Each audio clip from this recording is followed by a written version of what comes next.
All right, bunt defense number 1-3 question mark. Could be any number. We do a 3-number sequence, so it could be 1-3-5, 1-3-4, 1-3-8.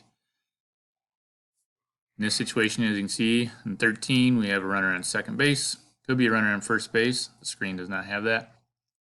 1 stands for a pitcher who should be expecting a bunt on the third base side. Anything back at him to the third base side, that pitcher needs to be able to get. First baseman should be in front of the base on the infield edge of the grass. Second baseman should be creeping up. Cuts down on his angle to field the ground ball, but needs to be able to get to cover first base. So he needs to shorten that distance. Third baseman ideally wants to stay home, can definitely not charge when the batter squares, otherwise the runner on second would steal third. So the third baseman does need to get anything that's bunted hard at him, though, otherwise he retreats and covers third base. So we'll roll the play. See, in this situation, the ball is bunted back to the pitcher. Pitcher throws to the second baseman who's at first for the out.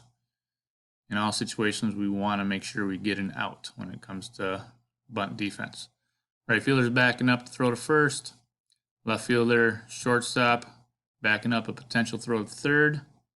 Catcher's the captain on the field, telling that pitcher exactly where to go when in doubt. Tell that pitcher or whoever is fielding the ball to throw the ball to first base and get us an out.